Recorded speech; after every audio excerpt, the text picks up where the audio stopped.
please switch off your mobile phones or put them to the silent mode. We would greatly appreciate if complete silence is observed while the session is in progress.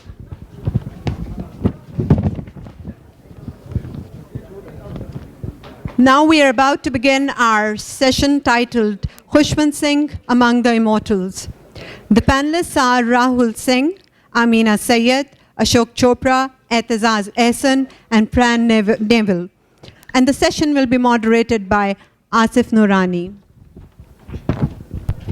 Mr. Asif Noorani writes on culture, particularly music and literature, and reviews books.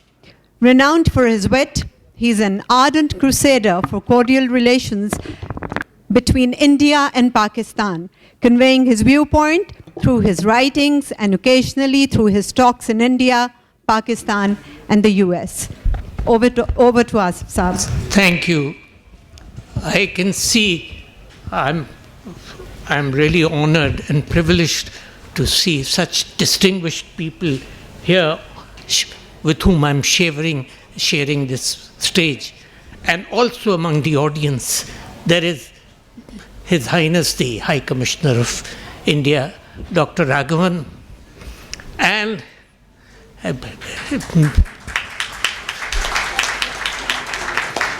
Mrs. Raghavan, who wrote a very impressive book on Delhi rather. Newness would come later. And of course, there is Mala Dayal somewhere. I saw her. She is hiding. Anyway, she is here.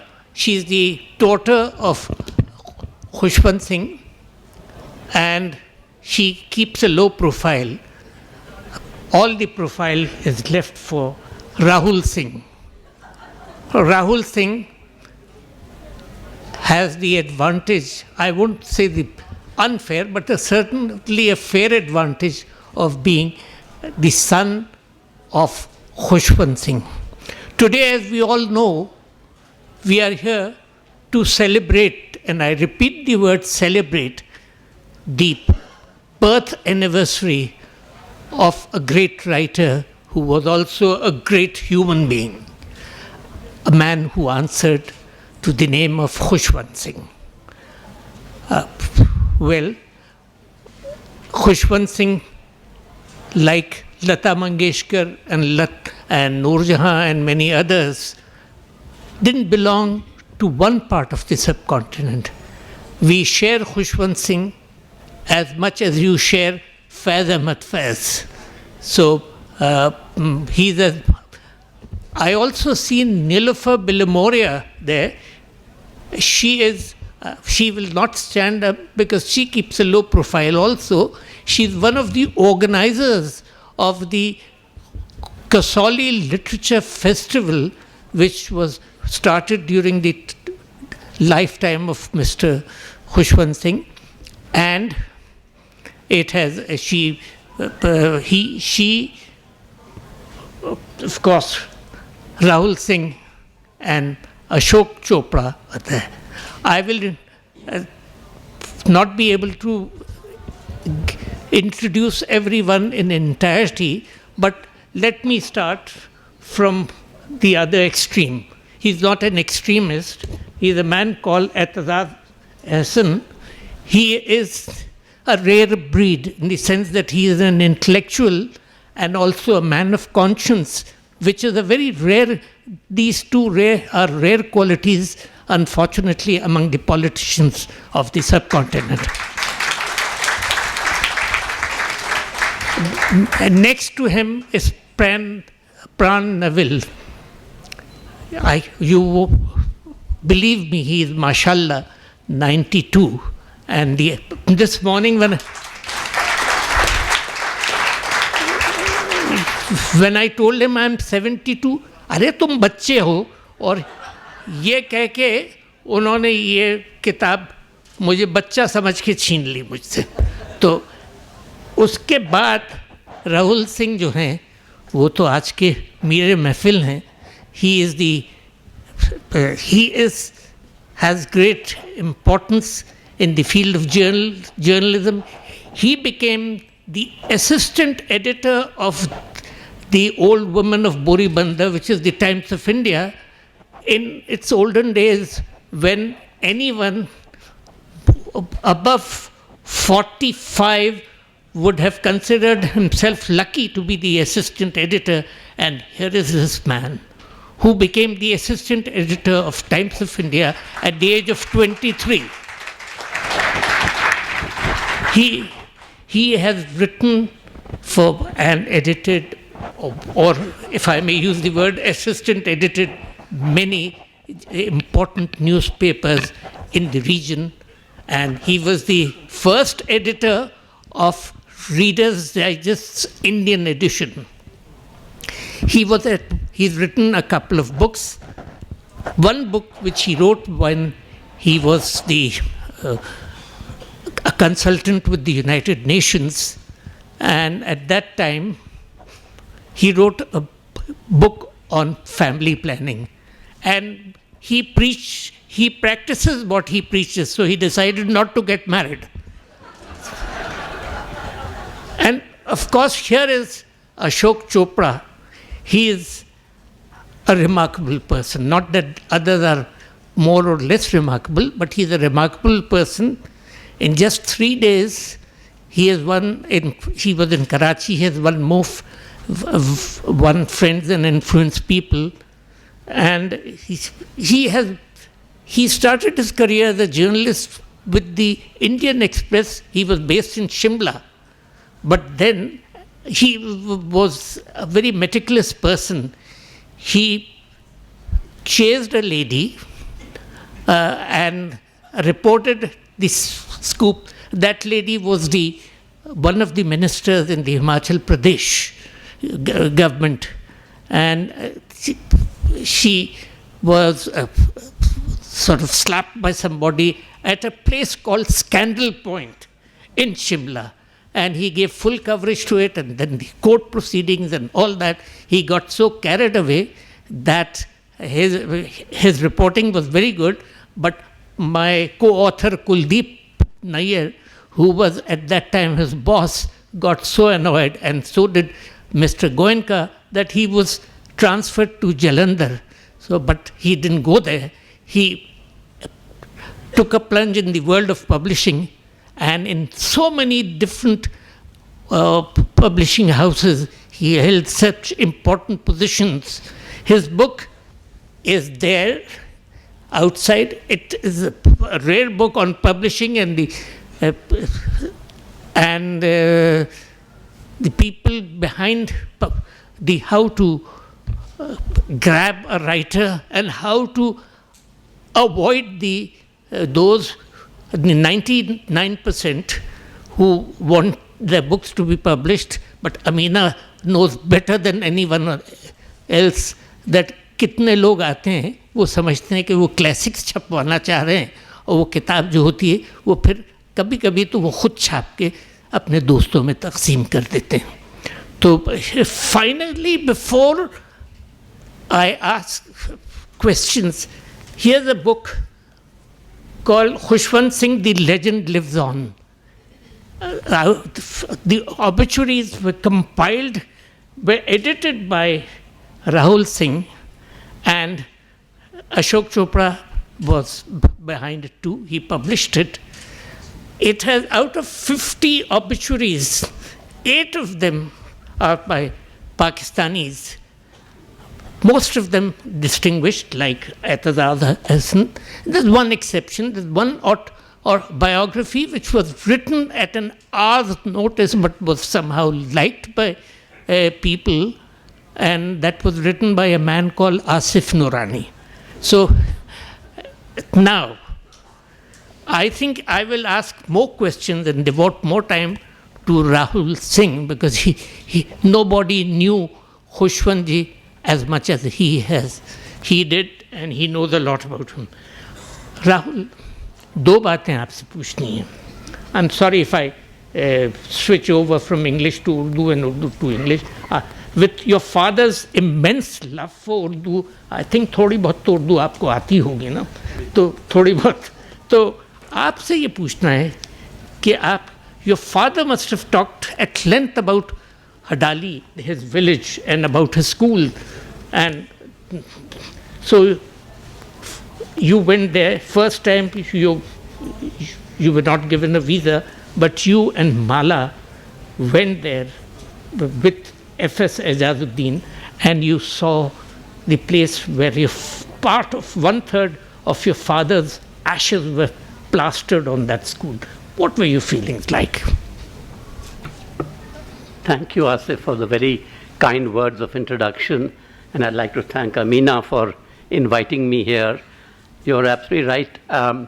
Last time that I was in Lahore for the Lahore Lit Fest, my sister and I were there, and we were hoping to be able to go to Hadali. But we have these rather silly visa rules for both countries, India and Pakistan, whereby you have to have the place you are visiting written on your passport. And Hadali was not written there. So we tried through various contacts and all, but could not get to go to Hadali because it was not written on our visa rules. And since the High Commissioner is here, I think this is what my father would have liked also, is that why can't we change these foolish, ridiculous visa rules between both the countries? Mr. Raghavan, please clap. And I think the lead should be taken by India, the bigger country, in doing this. And I'm sure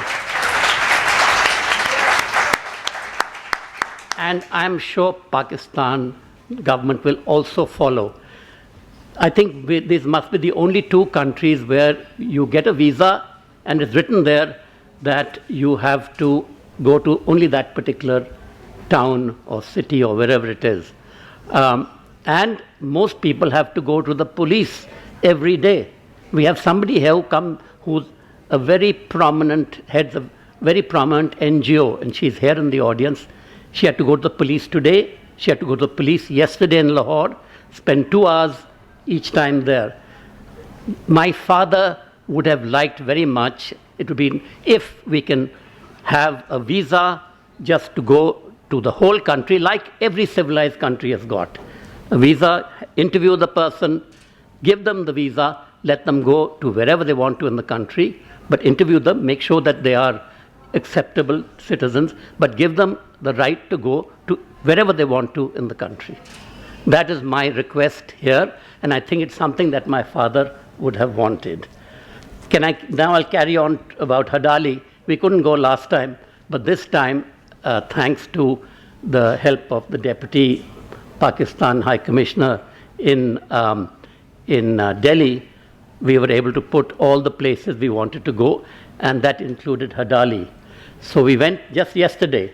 I went for the first time to where my father had been born and where he went to school. And he had visited that place about, I think, 25 years ago. And he had been so overcome at the huge reception that he got there that he had broken down. And he had said to Aitzaz, who came with us, Fakir, that he would like to be buried in Hadali because that was his first love. So there is so when my father died exactly a year ago almost, he would have been 100 today, Aitzaz I call him, had come down, as it so happened, a fortnight before my father passed away. And then after he passed away, he rang up my sister and said, please reserve some of the ashes for me. And he came down to Delhi. He took those ashes with him, crossed the Wagah border, and went to Hadali. And on the way, he left some of the ashes in the Jhelum, I think, which is just before Hadali, because it's the tradition to put some ashes in a running river. So he put them there, and then he went to Hadali with a marble plaque that he had prepared.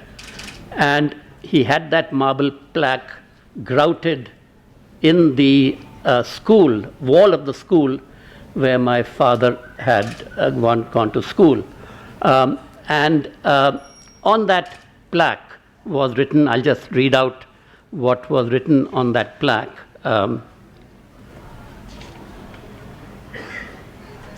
In memory of Sardar Khushwant Singh, a Sikh, a scholar, and a son of Hadali.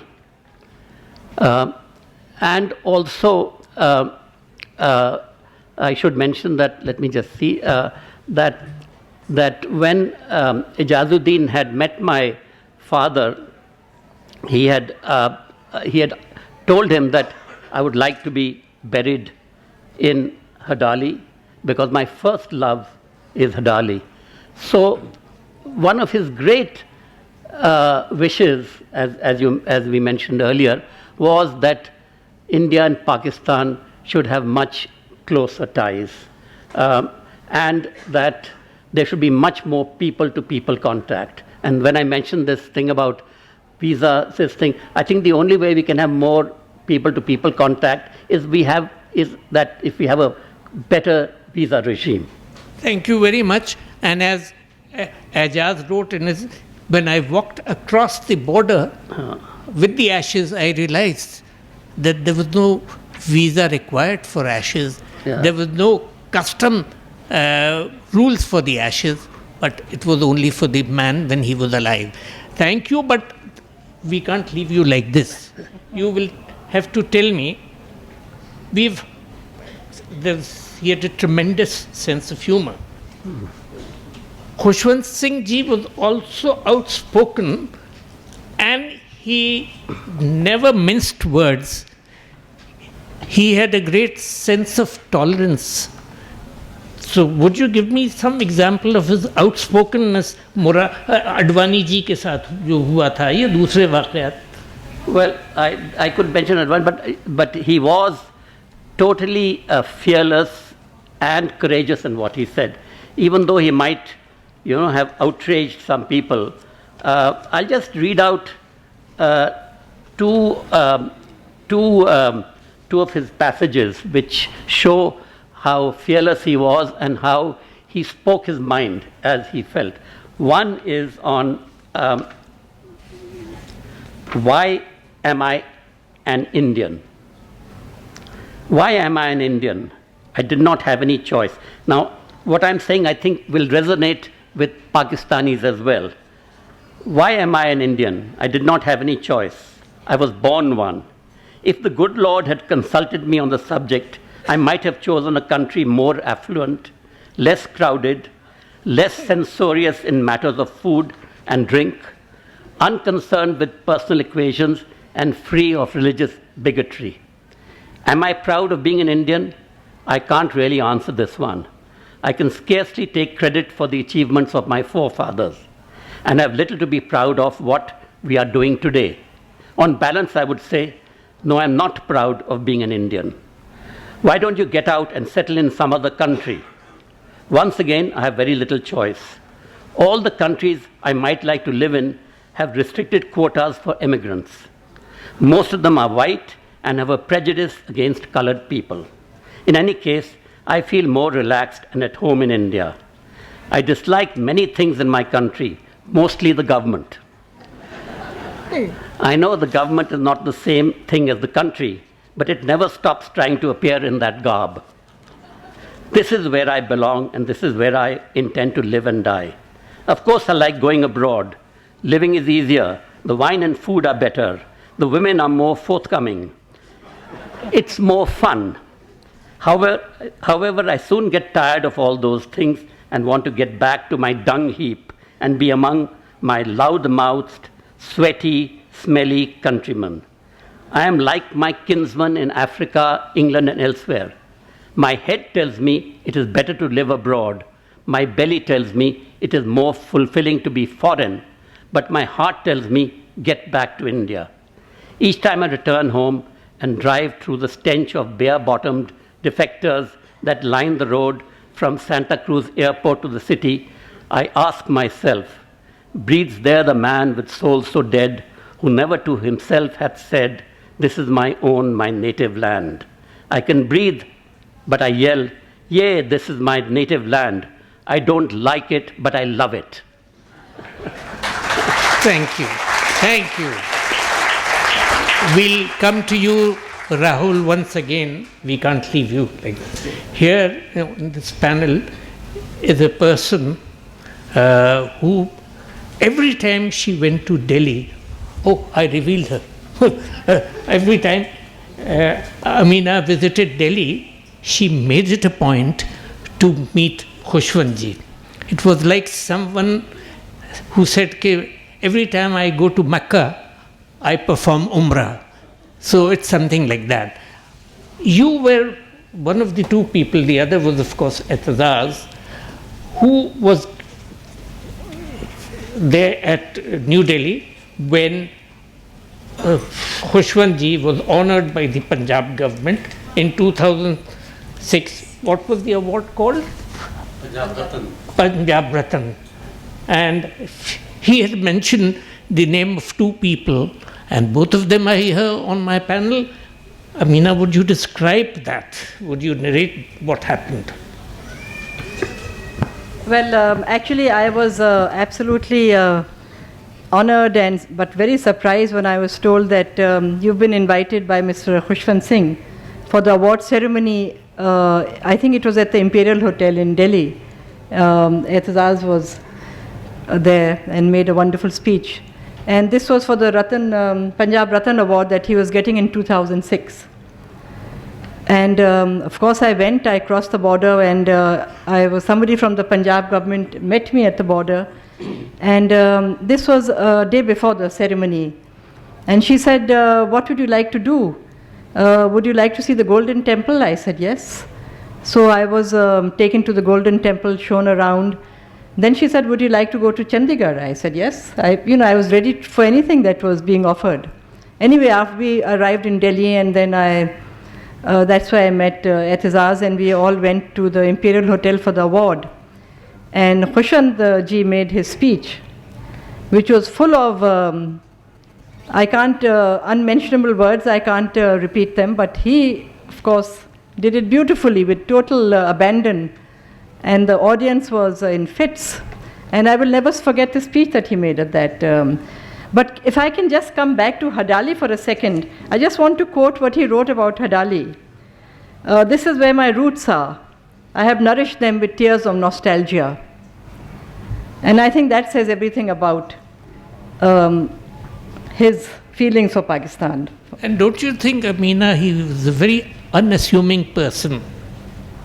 Yes, and he was so accessible. As you said, whenever I went to Delhi, I would phone him, and he would let me come. And the most disappointing day of my life, I think, was when he said that, come over, but this is the time that you have to come, and don't come after that time. And I was at the World Book Fair in Delhi, and I came out of the book fair, and I stood on the road, and I knew that I had to go and see him, in the next half an hour. I stood on the road for 45 minutes trying to stop a rickshaw, an auto, and I just couldn't. And the time was up, and I couldn't go to see him. But after that, on my next trip, I made it, and on the next trip, and on the next trip. When did you last see him? I saw him in, I think it was 2012. Okay. Aitzaz, you have written that he had the courage to advocate the Pakistani point of view even in the roughest of times. As news came of his cremation, I remembered that he had once said to his devotees in my presence that he would like to be buried in the Muslim graveyard in Hadali. ये आपने लिखा है, आप इससे इनकार नहीं कर सकते, छपा भी है. तो अब, so now, do you think if he had been made the joint Governor General or the President of Pakistan and India, things would have been different? Or let me put it like this, why was he so much for Pakistan जबकि लुट लुटा के गए थे यहाँ से, और फिर भी?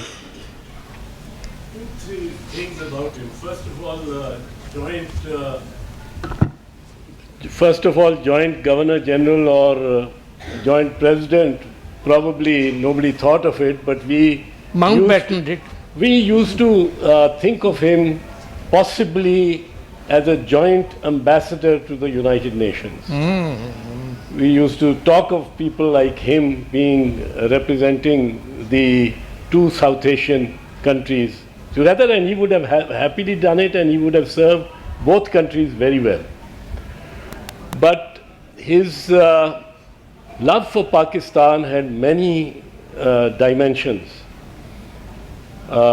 Punjabi language was one.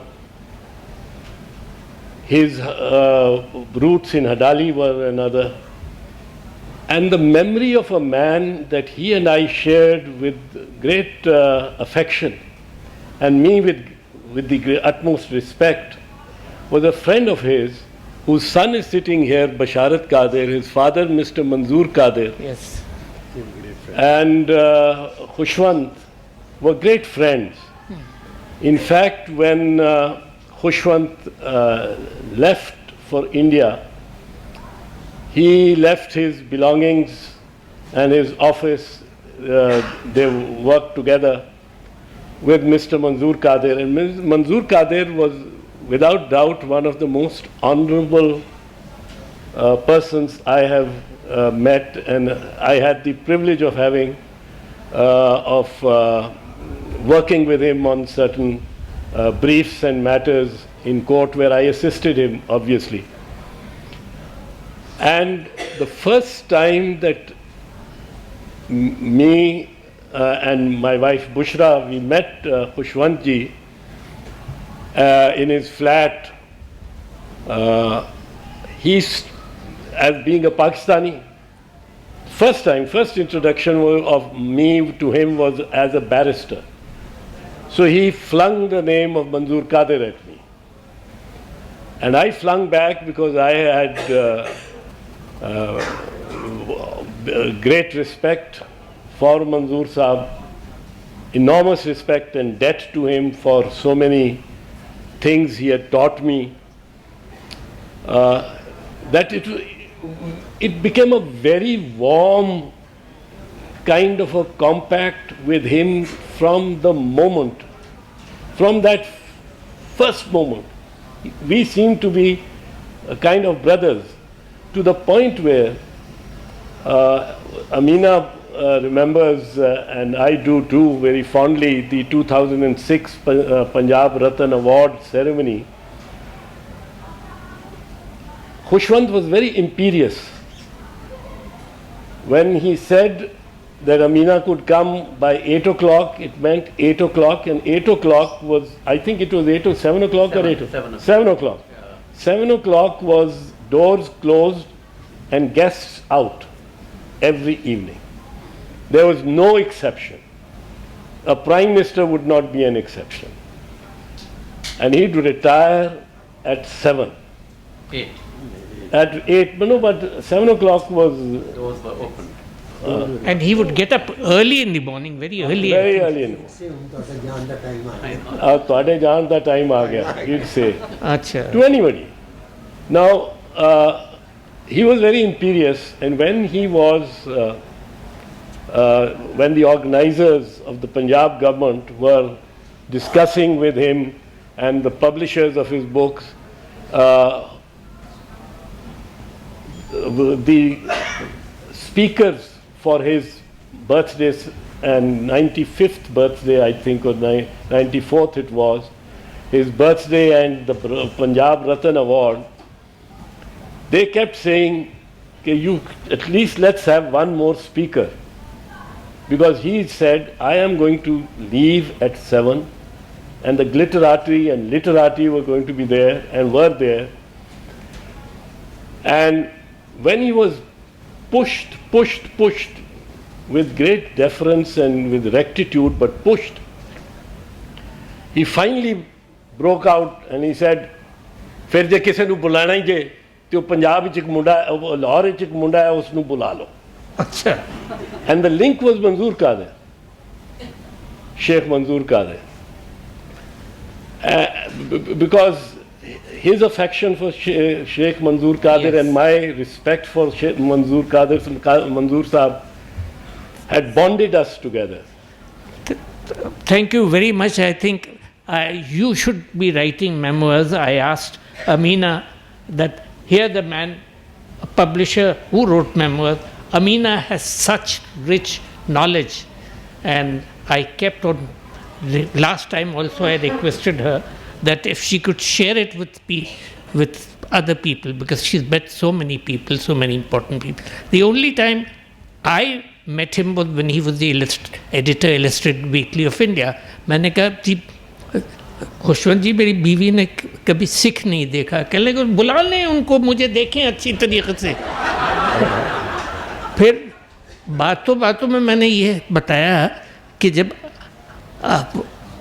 Ajit Pal Singh Pakistan आए थे हॉकी टीम लेके, जब इंडिया पाकिस्तान की एक combined hockey team against Europe जा रही थी, तो मैंने अजीत पाल सिंह से कहा कि सरदार साहब ये बताइए कि आपको पाकिस्तानियों के साथ खेलने में मज़ा आता है? तो कहने लगे बहुत मज़ा आता है, क्योंकि क्लीन हॉकी खेलते हैं, गोरे तो धक्का देते हैं, इतने ऊंचे ऊंचे गोरे। तो मैंने कहा फिर क्या बात है कि आप और पाकिस्तानी जब खेलते हैं तो हॉकी उठा लेते हैं मारने के लिए? कहने लगे जी एक बड़ा मसला है। मैंने कहा क्या मसला है? कहने लगे हमारी गालियाँ एक है ना, तो हिंदुस्तानी गोरे तो समझ नहीं सकते हैं। तो मैंने खुशवंत जी को ये सुनाया और खुशवंत जी ने उसे बढ़ा के कॉलम में लिखा कि गुस्से में और मोहब्बत में अपनी ज़ुबान इस्तेमाल होती है। अब आप इसी को देख लीजिए कि लव और रोमांस हमारे यहाँ देखिए कितने प्रेम है, इश्क है, मोहब्बत है, खुदा जाने क्या है। लेकिन मैं और बात नहीं करूँगा। अशोक चोपड़ा के पास तो ख़जाना है। ये तो he was very out of 150 books that were printed under the name of Khushwant Singh, 37 were published by Ashok Chopra. When he was इन्होंने दोस्तों से वफादारी की, पब्लिशिंग वर्ल्ड से कभी हापर कॉलिंस के चीफ एग्जीक्यूटिव बन जाते थे, कभी हे हाउस के बन गए और इस तरीके से। लेकिन इन्होंने 37 किताबें खुशवंत जी की छापी, एक किताब को ऑथर की और ये किताब भी छापी। तो अब आप मुझे ये बताइए कि आप खुशवंत जी को इतना जानते थे, was he the dirty old man, as some of the impression he tried to create? Was he a scholar, the man who wrote history of sex? Was he an extraordinary novelist? Which was the real Khushwant Singh that you know? I think firstly it's very difficult to paint a chameleon. Very difficult. And I must admit there were plenty of others who knew him much more than I did. But over the years, yes, I did have the occasion to travel with him a lot. And one thing is there, that he created an image of himself as a dirty old man. He was the cleanest man around. And I say it not because his daughter and his son are sitting here, but that's a fact. And a lot of people know it out here. Well, Ranjana is sitting out here, and she also knows that he was what a sort of a person he was. Yes, but he did create that image, and he loved to create it further and further. He actually painted himself in those colors. As far as his writing is concerned, besides the columns, which took away a lot of his time, I think it was the historian, the scholar, the translator of the classics that were there, and more than that, as a novelist. I think he was a little bit of everything that we got from his pen. Did you read the translations of Iqbal's Shikwa and Jawab Shikwa that he did? They were invaluable totally. Did you read that? Yes, in fact, I've written in my book also, that was my shikwa with him. Because I was promised that book, but it never came to me. And of course, much later he explained to me why he didn't give it to me, because he did not like my boss at that time. So he says, I can't give it to you. But yes, it's there and it's a masterpiece.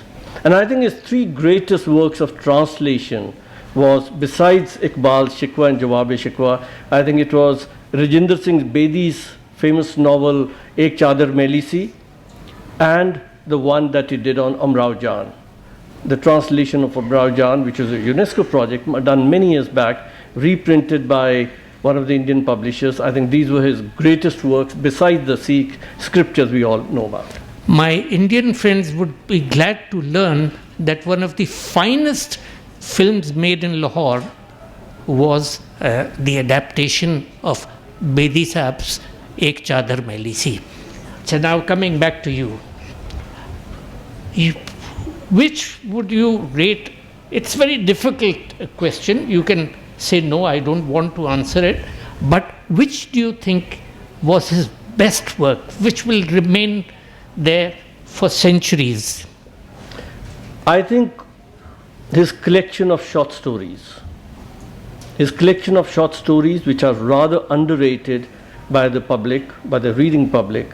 But Ravi Dayal had brought them all together under one cover. I think those are masterpieces. Some of the stories, like Portrait of a Lady, is being prescribed even today in various universities around the world. In India, of course, lots of, even I read it in my, I think it was my first year of college or something. It was one of the stories in the prescribed text, in the syllabus itself. There are schools in UK and lots of schools in Africa which are still using a couple of his stories. I think his stories are masterpieces, and many times I did tell him, why don't you write more? You know, because I think they were just little gems that we have. But besides that, you know, like Train to Pakistan is very, very famous. But for me, it's not the story of Train to Pakistan. And I'm talking at a very personal level, because as you know, fiction is all very personal. What may appeal to you may not appeal to me. But as far as I'm concerned, I think Train to Pakistan, his descriptions of nature are something that no other Indian writer, and I say no other Indian writer, has given us.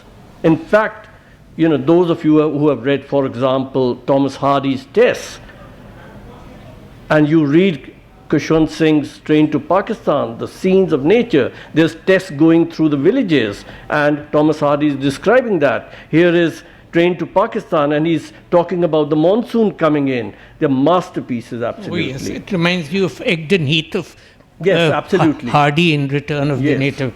But his recent book, which I think, Delhi, which I think is a masterpiece, many may not agree with me there, but I think it's a masterpiece, and I think in the next 10 to 20 years, that's one book which will be considered a real classic. Because look at the canvas, look at the scope in that, look at the history angle, the political angle, and what a wide canvas it had. We have with us Mr. Pran Nevile. He started writing at the age of 70. He's, mashallah, 92 now. And in these 22 years, he has written as many as 14 books, some of them truly impressive. And I say some of them are truly impressive because I have read only those some of them.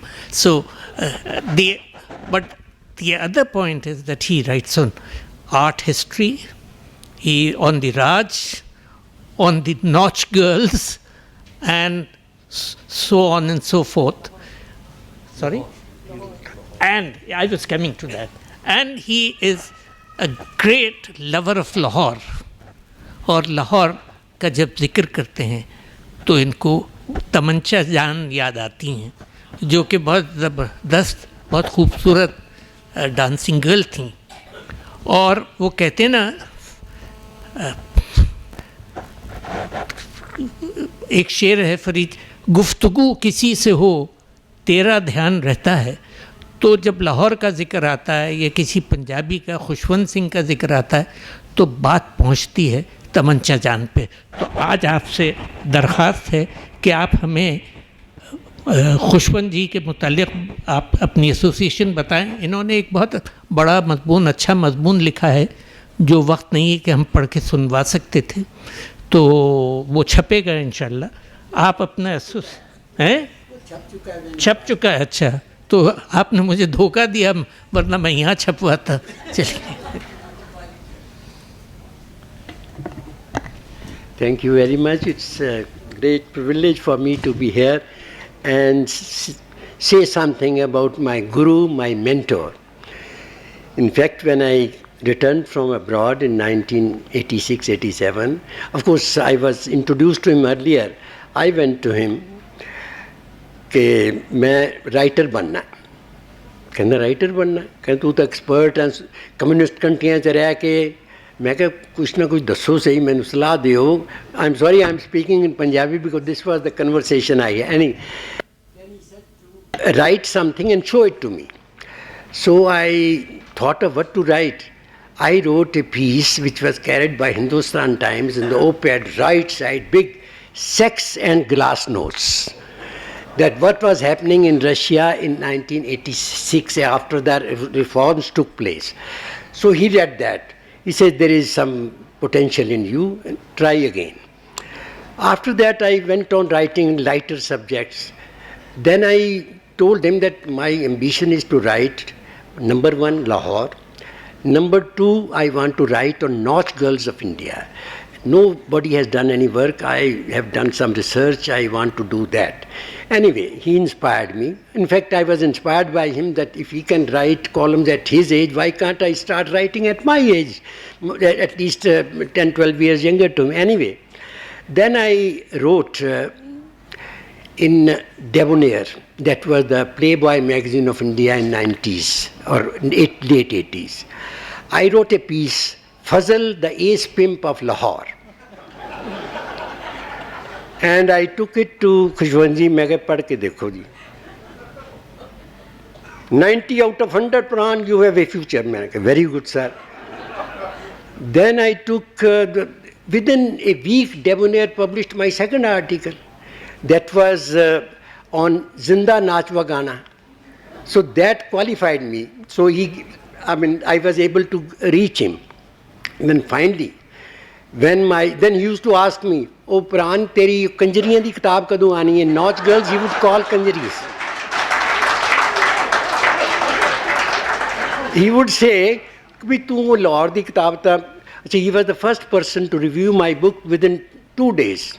And he wrote that every Lahoria should read this book.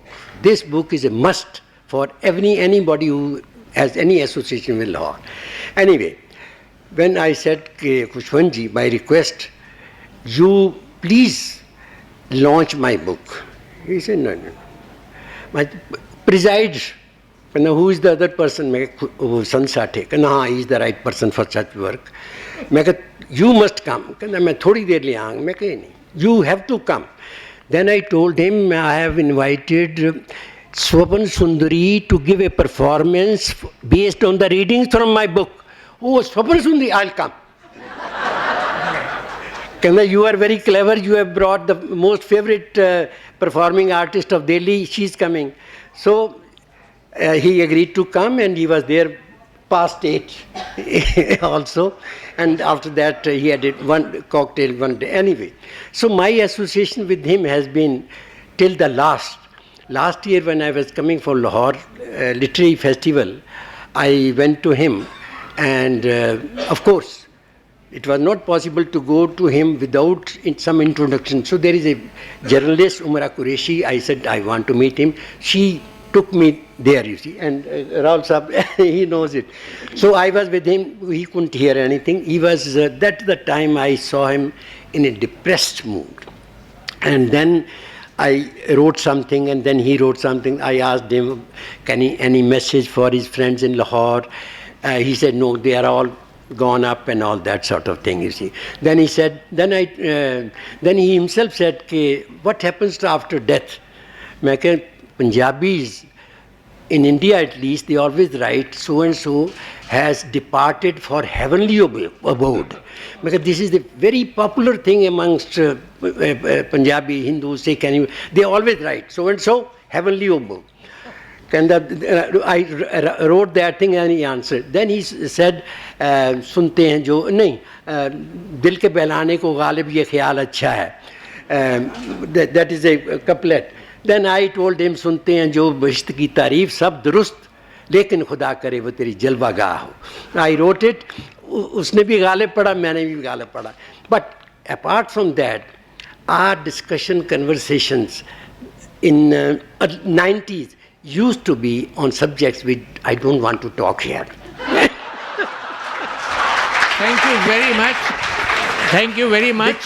Because you see, when I wrote that chapter on Hira Mandi in my Lahore book, every time he would remind me, yaar, tu mainu Hira Mandi ek bari le jana si kade. Like, you see, that chapter starts with Tibbi mein chal ke jalwaye parwardigar dekh.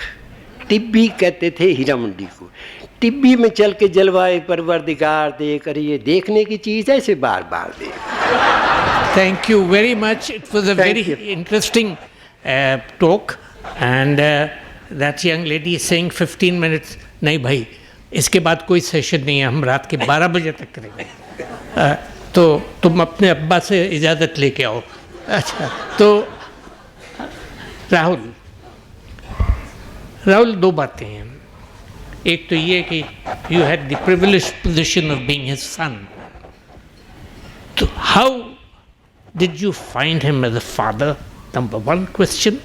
दूसरा ये कि आखिरी column कब लिखा, और तीसरा ये कि सुना है कि वो crossword was his last writing.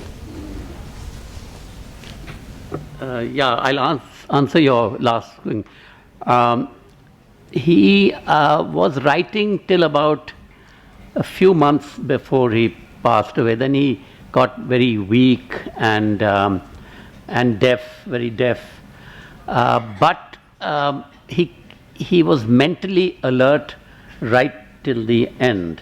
And the morning that he passed away, I passed his bedroom.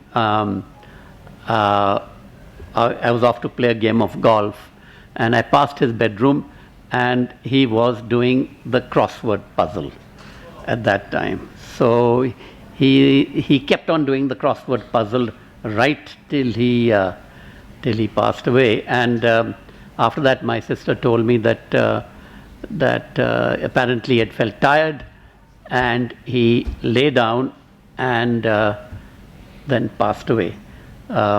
But he went just as he had wanted always to go, peacefully, with his mind absolutely intact at the age of 99. As a father, he was, Ashok was saying how he had this image of himself as, as a dirty old man and all that. But as a father, he was a very conservative father. He, I think, brought both my sister up in a fairly conservative way, but liberal conservative way. Yeah, I think that would answer. But what I would like to also mention is that we had mentioned his sense of humor and how he would, resist any kind of authority that tried to curb his sense of humor. And he would always put jokes, and he was very fond of the Sardarji, jokes, Santa Banta jokes, making fun of the Sardarjis. And the Sardarjis often used to make their own jokes about themselves, Sardarji ke 12 baj gaye and all that. And when the Sikh militancy and the Sikh terrorism started, these jokes, sort of stopped. And he felt very saddened that the Sardarji jokes had stopped, because there was this tension between Hindus and Sikhs at that time. And so, but then they resumed. And he was very happy, because he felt that this meant that the Sikhs were back into the mainstream, that they were making fun of each other. So he started also writing these Santa Banta, Sardaji jokes. Then he got a very official letter from the SGPC, which is the Shrimani Gurdwara Prabandhak Committee, which is the highest authority of the Sikhs. And the official letter said, stop writing these Sardaji jokes in your column. So he thought for a while. I was there when that happened. And he used to write postcards always to people. So he sent a postcard back to them with just 3 words in them: go to hell. And he was a very devoted husband. Yes, that's true. Right. He Now, was very scared of my mother. so finally, before we put we can request you to put the questions, come out with questions, with one condition, that questions should be meant for these 5 people. Moderator has never asked a question. He will run away. Finally, I would suggest that you get this book. It's available. Get it signed by him. And Aitzaz has contributed a very fine piece, so he might also sign it. So it's available there. And Ashok Chopra's book, A Scrapbook of Memories, which is also there. And we'll see to it that he doesn't go away. And thank you very much for your presence. And now questions. Before the questions come in, just wanted to say one thing, that this book, The Legend Lives On, entire profits, I'm not talking of royalties, the entire profit from this is going to the Khushwant Singh Foundation and only to be used for educating girl children. So please remember that these books, everything goes to the Khushwant Singh Foundation, only to be used for educating girls. So remember, every rupee that you spend today is going to educate someone who is going to bless you one day. But this is your second book for this cause. Yes, second one, but that's not here. But these 2 books are there, so no, everything Dilip is. Kumar वाली किताब के भी तो पैसे girls. जी, वो भी जा रहे हैं. Dilip, I published a book of an autobiography of Dilip Kumar, the legendary actor. So all the profits from that book, the publisher has donated to the Khushwant Singh Foundation. Thank you very much. Now questions, shoot. And please mention who do you want to ask the question. Ji, yes, Shamim, question. Sorry, there's somebody else? Yeah.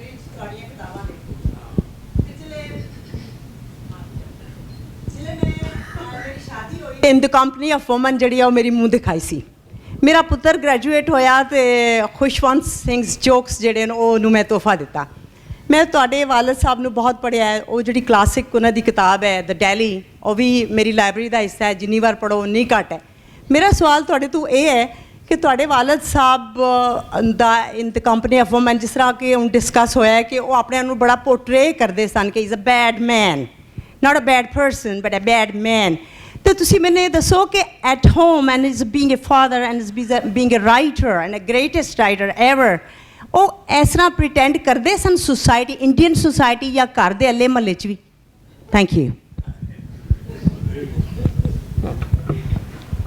He loved to have attractive women around him. Yeah. But nothing happened. They would come and pour out their hearts. He would be like an agony aunt for them. He would give them advice.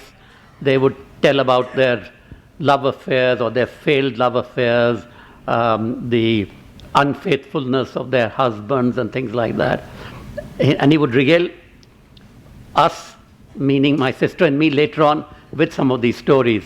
But that was his, but he loved being surrounded by beautiful women all the time. But he led a very disciplined life, and he was too scared of my mother to do anything really. Yes, Shamim.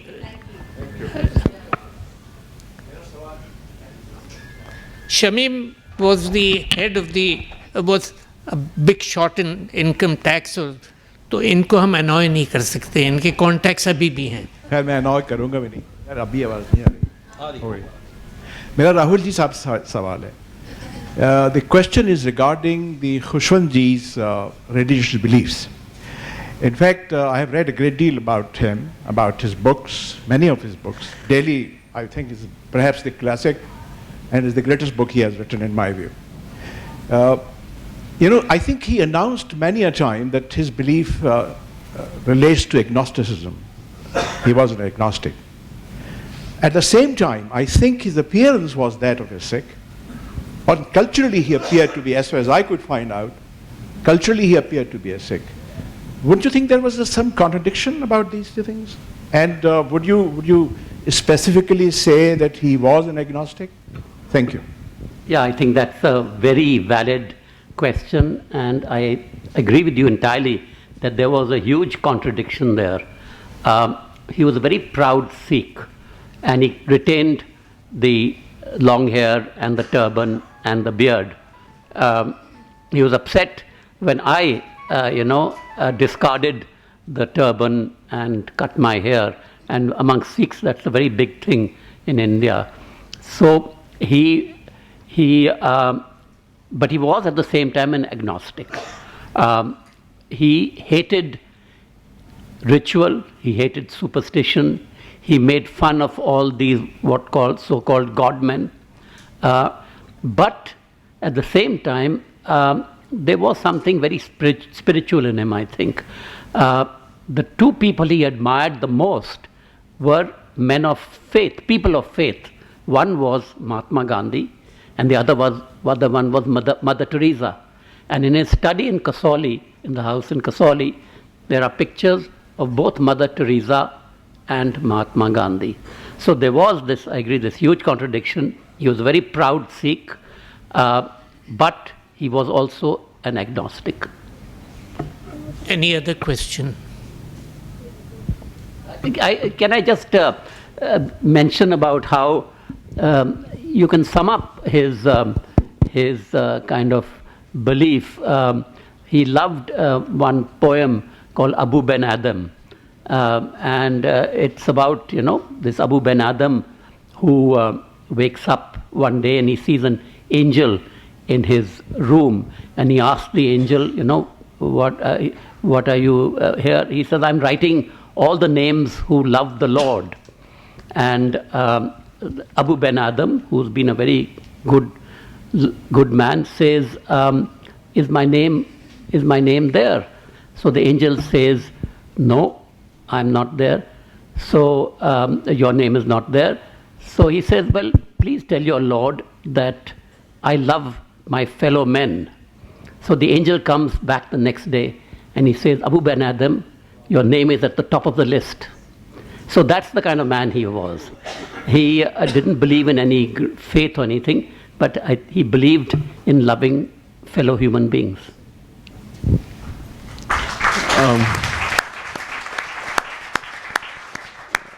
Okay.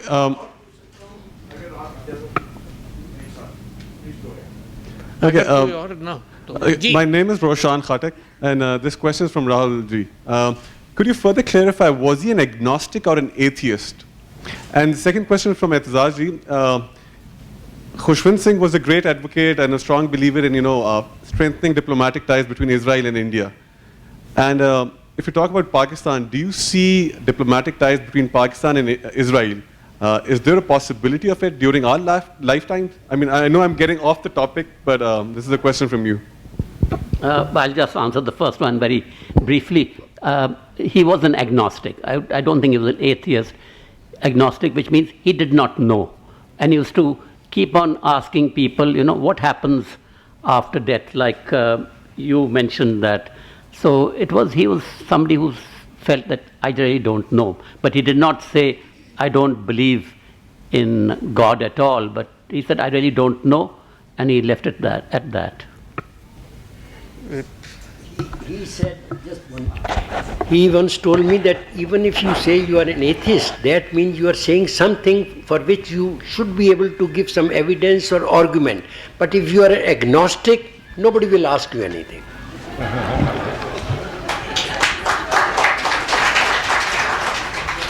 Any other question? About your question to me about Pakistan and Israel relations, maybe in your lifetime, but not in mine. But I should add that my father was I think the president of the Indo-Israel Friendship Society. So he was a great one for India having normal relations with Israel. So I hope that does not offend admirers of my father in Pakistan, but he was a great admirer of Israel, and I think that that answers your question also. Achha, we have amongst us a prolific travel writer called Mustansir Hussain Taro. तो उनसे आप कुछ सवाल करना चाहें? आपसे मुलाकात हुई थी उनसे? काश कि मैं भी वहाँ पे होता, लेकिन मैं कुछ एक छोटी सी चीज़ शेयर करता हूँ. वेरी स्ट्रेंज एक्सपीरियंस, क्योंकि एग्नोस्टिक की बात हो रही है और एथिज़म की बात हो रही. तकरीबन 1 बरस पहले मैं मियाँ वाली एयर बेस गया. वहाँ पे वो MM आलम के नाम पे उसको चेंज कर रहे थे, तो एयरफोर्स इनवाइटेड मी, क्योंकि मैंने कुछ प्लेज लिखे थे उनके लिए. तो C-130 हमें लेके गया फ्रॉम लाहौर टू मियाँ वाली. And that was my first experience. And as soon as I landed there, the Air Force officer who was attending me, he said, the usual thing, I hope you enjoyed the journey, sir. So I said, I hated it.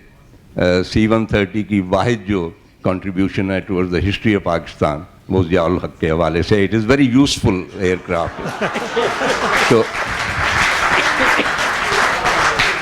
तो उन्होंने वापसी पे वहाँ पे एक Cessna छोटा plane था, कोई साहब लेके आए थे.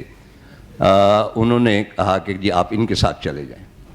So we flew from Mianwali to Lahore on a Cessna, and on our way, pilot मुझे बता रहा था कि ये खुशाब है, ये फलां जगह है, ये फलां जगह है.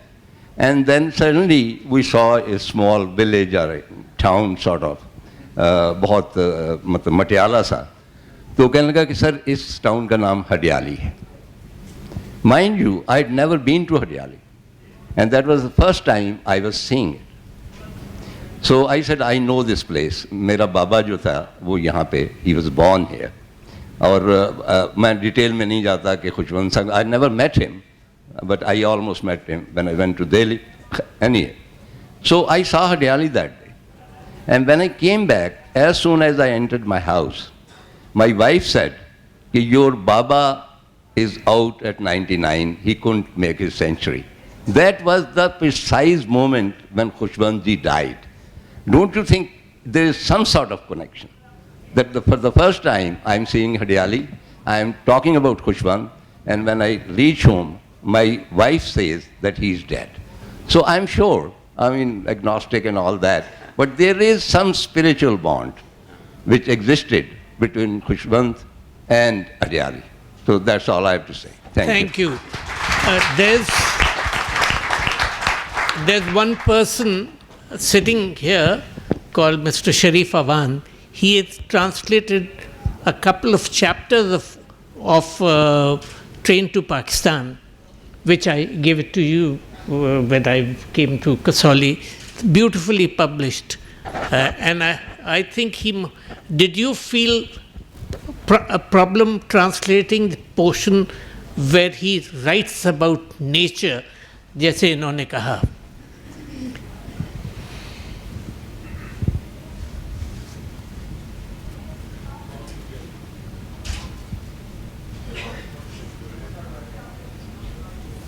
It's not working. कोई बात नहीं, मैं पंजाबी में बात करता हूँ। मेरे ट्रांसलेशन पर मुझे बहुत बड़ा एजाज़ है कि मेरी फ़ोन पर बात हुई थी खुशवंत सिंह जी से, और एक I am proud owner of one of the post cards that you talked about. He send me a post card with compliments के आपका जो तर्जुमा है, क्योंकि उसको मैंने उर्दू के साथ थोड़ा सा पंजाबी में रखा था, और उसी इलाके के पंजाबी, जिस इलाके के, चूँकि मेरे बुज़ुर्ग भी उस इलाके से गए थे सिंध में, हम लोग बाइलिंगुअल हो गए हैं, सिंधी और पंजाबी दोनों ज़बानें बोलते हैं, लेकिन उस किताब को मैंने उर्दू के साथ पंजाबी के थोड़ा सा के डायलॉग्स इत्तफाकन हो गए थे, और ये तो मेरी ज़िंदगी का बहुत बड़ा सरमाया रहेगा कि मुझे खुशवंत सिंह ने तारीफ़ का एक फ़ोन और एक पोस्ट कार्ड भी उनकी तरफ से आया था. ये थैंक यू वेरी मच.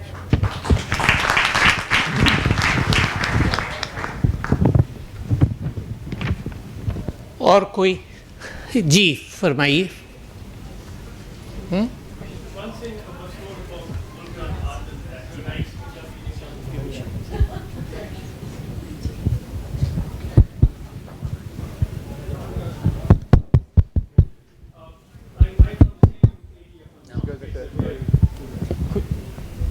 यार गलत कर रहे हैं.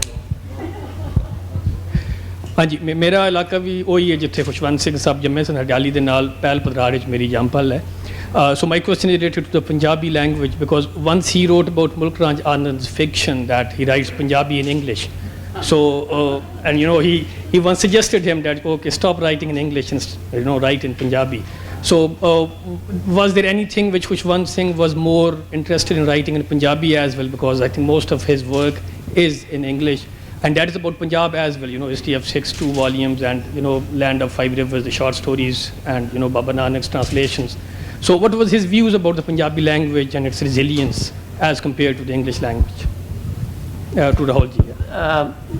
English was his first language. He made no bones about it, and in fact I had a passage here, but it'll be too long to read it out. But he told everybody, if I'm asked what is my mother tongue, even though my mother doesn't speak it, English is my mother tongue. He would say that as a joke, but he says, I write in English, I read in English. But of course, he spoke Punjabi fluently, he could read it. He spoke Urdu quite fluently. But I think he always wrote in English.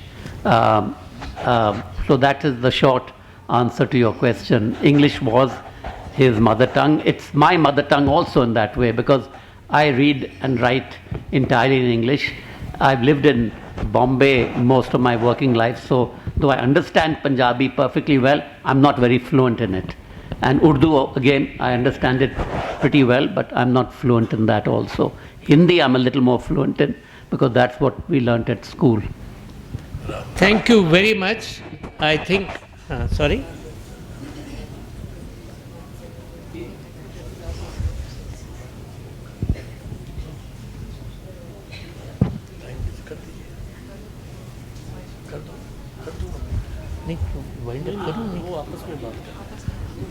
अच्छा तो आप लोग important part that complete. Yeah, I would like in conclusion for Rahul to actually recount what Khushwant Singh said to Prime Minister Indira Gandhi after the 1971 war.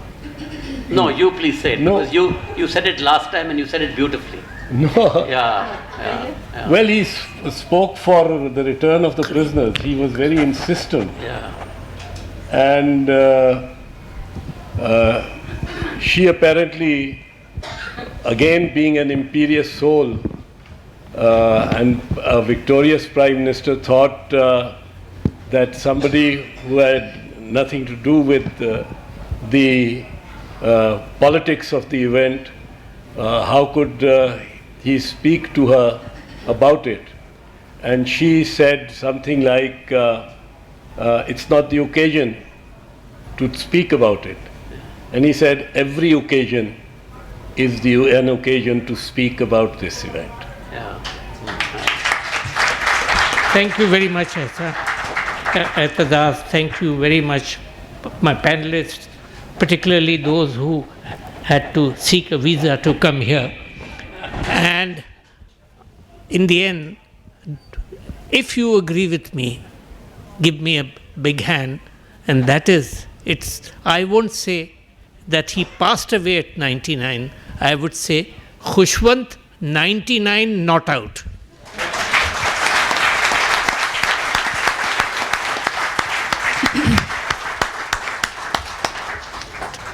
Well said, Mr. Noorani. I would like to thank our respected panelists and Mr. Asif Noorani, of course, for such an insightful and interactive conversation on the legend Khushwant Singh. Thank you, all of you. Ladies and gentlemen, this brings us to the end of the day one of our third Islamabad Literature Festival. I hope you've enjoyed our sessions, and we look forward to seeing you tomorrow. Our program will begin at 10 in the morning. Thank you, and Allah Hafiz.